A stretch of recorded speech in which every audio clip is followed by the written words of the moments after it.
Hello दोस्तों, स्वागत है आपका चैनल की एक नई वीडियो में। तो आज इस वीडियो में मेगा प्रोजेक्ट्स का कंपैरिजन होगा भारत और जापान के बीच में। जी हाँ, जापान खुद भारत के कई मेगा प्रोजेक्ट्स में इस वक्त भारत की मदद कर रहा है। जापान की मदद से हम अपने इस वक्त चल रहे कई मेगा प्रोजेक्ट्स को पूरा कर रहे हैं, लेकिन इस वक्त आखिर जापान में किस तरीके के मेगा प्रोजेक्ट्स हैं? इंफ्रास्ट्रक्चर में जापान भारत के मुकाबले काफ़ी ज़्यादा डेवलप है। तो क्या कोई ऐसे मेगा प्रोजेक्ट्स हैं जिसमें इस वक्त भारत को जापान से कंपेयर किया जा सकता है? ये सब आपको पता चलेगा आज की इस वीडियो में। साथ ही इस वीडियो में मैं सिर्फ 4 मेगा प्रोजेक्ट्स को ही इंक्लूड करूंगा, क्योंकि 5 मेगा प्रोजेक्ट्स को इंक्लूड करने की वजह से वीडियो काफ़ी लंबी बन रही थी। बाकी बचे और मेगा प्रोजेक्ट्स को कंपेयर करने के लिए चाहे तो हम इसी कंपैरिजन का पार्ट 2 या फिर पार्ट 3 बना लेंगे। हेलो दोस्तों, मेरा नाम है दीपक, आप देख रहे हैं इट्स इनक्रेडिबल फॉर यू। तो चलिए आज चलते हैं जापान और करते हैं भारत और जापान के मेगा प्रोजेक्ट्स का comparison. Number 4, Tokyo 2020 national Olympic stadium. Japan national stadium के नाम से भी इस स्टेडियम को जाना जाता है, जो कि एक मल्टीपर्पज़ स्टेडियम है जिसे ज़्यादातर फुटबॉल यानी सॉकर के टूर्नामेंट्स के लिए इस्तेमाल में लिया जाएगा। इसी साल जापान में होने वाले समर ओलंपिक्स की ओपनिंग और क्लोजिंग सेरेमनी भी इसी स्टेडियम में होने वाली थी, जो अब अगले साल होगी। साथ ही 2021 के पैरालंपिक्स की ओपनिंग और क्लोजिंग सेरेमनी भी इसी स्टेडियम में रखी जाएगी। इस पूरे स्टेडियम को बनाने में करीबन 1.4 बिलियन डॉलर्स का खर्चा आया था, जिसके बनने की शुरुआत दिसंबर 2016 में हुई थी और 2019 में ये बनकर तैयार हो गया था। इस वक्त इस पूरे स्टेडियम की फुल कैपेसिटी पूरा एक्सटेंड करने के बाद लगभग 80,000 लोगों की है। जापान की ही स्पोर्ट काउंसिल इस पूरे स्टेडियम की ओनर है। इस पूरे स्टेडियम को बनाने में पिछले कुछ सालों में काफ़ी दिक्कतें हुई थी। कई प्लान्स को चेंज करना पड़ा था। एलोकेट की गई ज़मीन को भी 71 एकड़ से 52 एकड़ करना पड़ा। इसमें रिट्रैक्टेबल रूफ बनाने का भी प्रस्ताव था, यानी ऐसी छत जो बंद भी हो सके और साथ ही खुल भी सके, जिसके प्लान को भी कैंसिल करना पड़ा। लेकिन इतनी दिक्कतों के बावजूद भी अब ये स्टेडियम अगले साल के ओलंपिक्स और पैरालंपिक्स खेलों के लिए पूरी तरह तैयार है। Number 4, India's Sardar Patel stadium. Motera stadium या फिर सरदार पटेल स्टेडियम, आप इसे कुछ भी कह सकते हो, जो गुजरात अहमदाबाद में इस वक्त दुनिया का सबसे बड़ा क्रिकेट स्टेडियम है। जी हाँ, ये वही स्टेडियम है जिसमें नमस्ते ट्रंप के प्रोग्राम की ओपनिंग सेरेमनी भी हुई थी। ओवरऑल भी दुनिया में जितने भी स्टेडियम हैं उनमें ये सेकंड लार्जेस्ट है। इस स्टेडियम में करीबन 1,10,000 लोगों के लिए सीटिंग कैपेसिटी है। इस स्टेडियम को इस वक्त गुजरात क्रिकेट एसोसिएशन ओन करती है, जहां टेस्ट, ओडीआई, 2020 लगभग सभी तरीके के मैचेस खेले जाएंगे।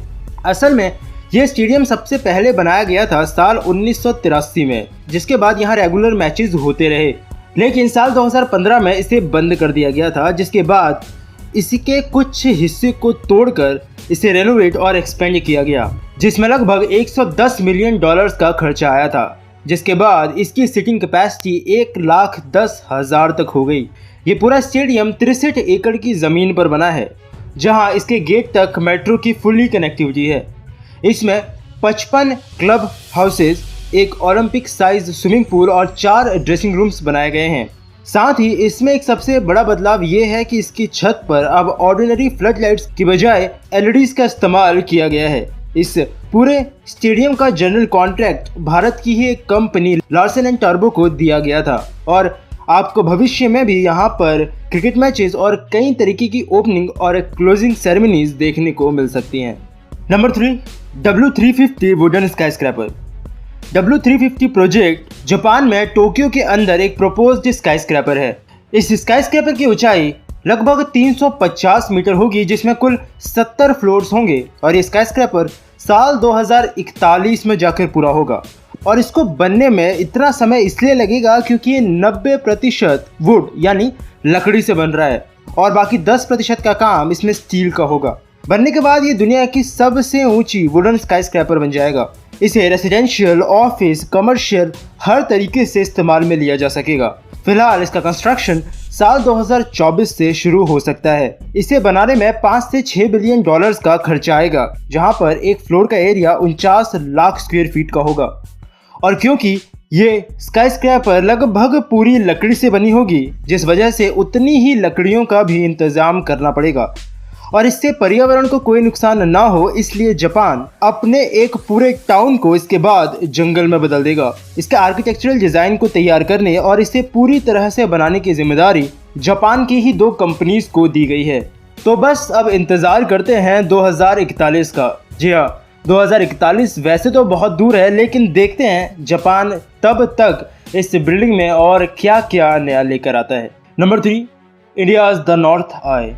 भारत में फिलहाल में अभी ऐसी कोई फ्यूचर में प्रपोज की गई स्काईस्क्रैपर नहीं है जिसके बनने में काफ़ी ज़्यादा समय लगे। इसलिए नंबर 3 पर मैंने नोएडा में बन रहे एक रेसिडेंशियल स्काईस्क्रैपर को चुना है। इसको द नॉर्थ आई का नाम दिया गया है। ये एक अंडर कंस्ट्रक्शन स्काईस्क्रैपर है जो बनने के बाद उत्तर भारत यानी पूरे नॉर्थ इंडिया में सबसे ऊंची रेसिडेंशियल बिल्डिंग होगी। पूरा बनने के बाद ये 67 मंजिला ऊंची होगी। साल 2018 के अप्रैल तक इसके 46 यानी 46 फ्लोर्स का काम पूरा हो चुका था, जिसके बाद रफ्तार थोड़ी सी धीमे हो गई और अभी 10 जुलाई 2020 को इसके 52 फ्लोर्स बनकर तैयार हो चुके हैं। ये पूरी बिल्डिंग लगभग 6 एकड़ की ज़मीन में बन रही है।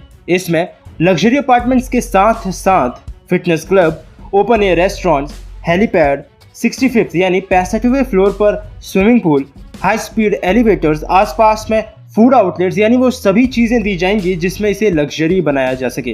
तो अभी इस प्रोजेक्ट पर फिलहाल में काम चल रहा है और देखते हैं कि कब तक नॉर्थ इंडिया यानी उत्तरी भारत की सबसे ऊंची रेसिडेंशियल स्काईस्क्रैपर हमें देखने को मिलती है। Number 2, Roppongi Hills, Tokyo. Roppongi Hills Tokyo के मिनाटो डिस्ट्रिक्ट में रोपोंगी नाम की जगह पर एक डेवलपमेंट प्रोजेक्ट था, साथ ही जापान का सबसे बड़ा इंटीग्रेटेड प्रॉपर्टी डेवलपमेंट प्रोजेक्ट भी। इसका कंस्ट्रक्शन साल 2000 में शुरू हुआ था और ये बनकर भी तैयार हो चुका है। इसमें मुख्यतः 3 बिल्डिंग्स या कहें तो टावर्स शामिल हैं, जिसमें मोरी टावर, रेसिडेंसेस BNC और ग्रैंड हयात टोक्यो शामिल है। मिनोरू मोरू द्वारा इस पूरे प्रोजेक्ट को तैयार किया गया था। मिनोरू मोरू जापान में सबसे बड़े और इंटेलिजेंट बिजनेस टाइकून माने जाते थे।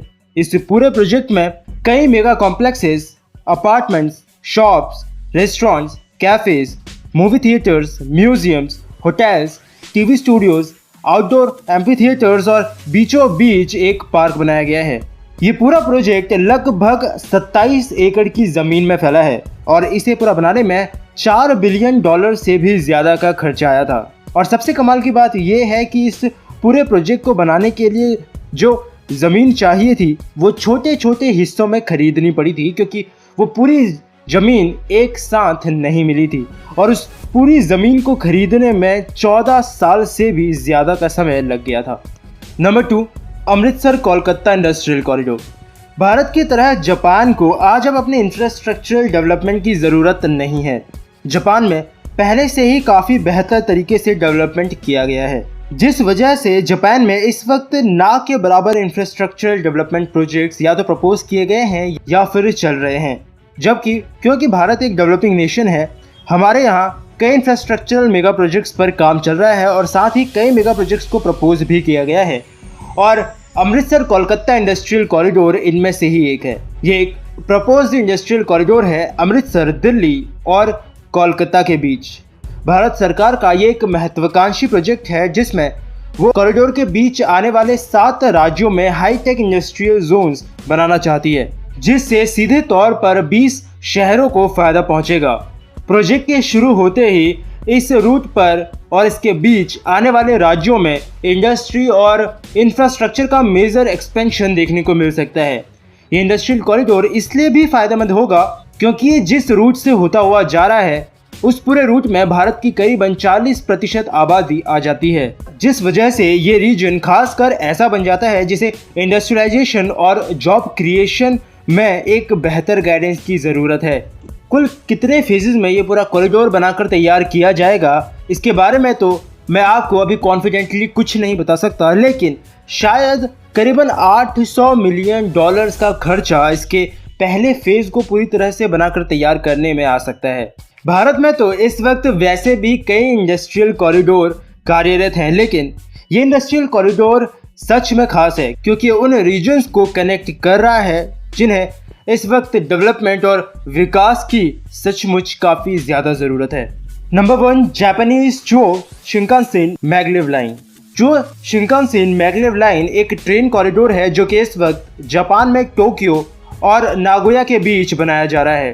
हो सकता है इसको थोड़ी प्लानिंग के बाद ओसाका तक भी एक्सपेंड कर दिया जाए। ये ट्रेन इस वक्त दुनिया की सबसे तेज़ गति से चलने वाली ट्रेन है। आपने भी इस ट्रेन को कहीं ना कहीं ज़रूर देखा होगा।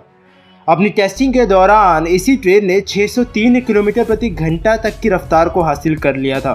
यह ट्रेन टोक्यो से नागोया लगभग 40 मिनट में पहुंचा देगी, जिसमें वो अधिकतम 505 किलोमीटर प्रति घंटे तक की रफ्तार से चलेगी। साथ ही इस पूरे ट्रेन कॉरिडोर में करीबन 90% हिस्से में टनल्स ही होंगी। इस पूरे कॉरिडोर में कुल 9 स्टेशंस बनाए जाएंगे। ये ट्रेन भले ही आज जापान में अंडर कंस्ट्रक्शन हो, लेकिन जापान ने यहाँ तक पहुँचने के लिए काफ़ी मेहनत की है। 1970 से ही जापान इस टेक्नोलॉजी पर काम कर रहा था और इस ट्रेन को मैगलेव यानी मैग्नेटिक लेविटेटिंग ट्रेन्स कहा जाता है। इनमें कोई भी टायर्स नहीं होते हैं, बल्कि ये एक तरीके से अपने ट्रैक पर तैरते हुए चलती हैं मैग्नेटिक फोर्स की मदद से, जिस वजह से टायर्स से इन ट्रेन्स में कोई भी फ्रिक्शन पैदा नहीं होता और ये इतनी तेज़ गति से ट्रैक्स पर चल सकती हैं। इस वक्त कमर्शियली सबसे तेज़ चलने वाली ट्रेन चाइना की शंघाई मैगलेव ही है, यानी ये भी उसी कॉन्सेप्ट पर चलती है। ये पूरी ट्रेन भी कभी टायर्स पर नहीं चलती है, जिस वजह से ये स्लाइड करते हुए इस वक्त ही बड़े आराम से 430 किलोमीटर प्रति घंटा तक की रफ्तार को हासिल कर सकती है। Number 1, India's proposed bullet train corridor and future projects. Bharat में इस वक्त जापान की मैगलेव से कंपेयर करने के लिए तो कोई मैगलेव ट्रेन नहीं है। साथ ही मैगलेव के लिए हम भारत में आने वाले हाइपरलूप के रूट को हम उससे कंपेयर कर सकते थे, लेकिन हाइपरलूप को मैं पहले ही एक पार्ट में ऑलरेडी कंपेयर कर चुका हूं। इसलिए मैंने पहले नंबर पर भारत के बुलेट ट्रेन्स के कुल 6 कॉरिडोर्स को इंक्लूड किया है, जिन पर इस वक्त भारतीय रेलवे की खास नज़र है। इस वक्त अहमदाबाद मुंबई के बीच हाई स्पीड रेल कॉरिडोर पर काम चल रहा है। वो काम भले ही लैंड एक्विजिशन या फिर महाराष्ट्र गवर्नमेंट के रुख को देखते हुए थोड़ा सा ढीला हो गया हो, लेकिन इंडियन रेलवेज ने उस कॉरिडोर के खत्म होने से पहले ही 6 और कॉरिडोर्स पर अपनी नज़र गड़ा ली है।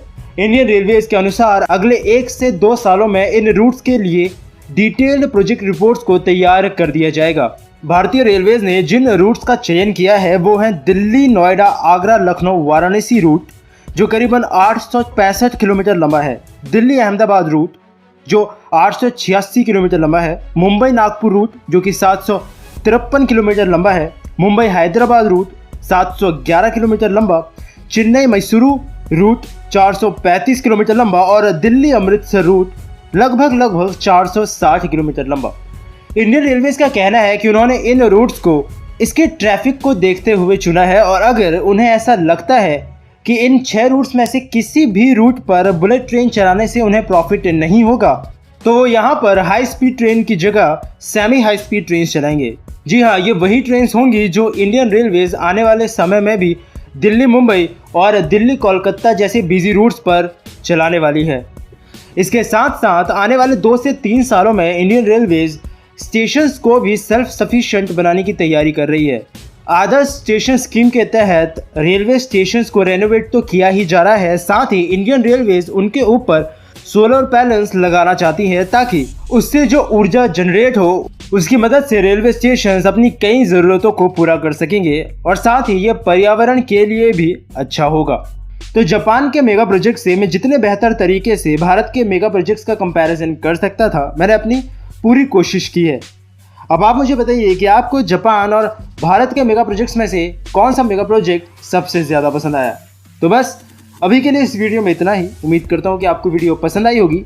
अगर आपको वीडियो पसंद आई है तो इसे लाइक करना, अपने दोस्तों और फैमिली के साथ में शेयर भी, और अगर आप चैनल पर नए आए हैं तो चैनल को सब्सक्राइब किए बिना बिल्कुल मत जाइएगा क्योंकि इस चैनल पर आपको ऐसे ही इंटरेस्टिंग टॉपिक से रिलेटेड वीडियोज़ मिलती रहेंगी। तो मिलता हूँ आपसे फिर से एक और नए इंटरेस्टिंग टॉपिक की एक नई वीडियो के साथ में। तब तक के लिए अलविदा।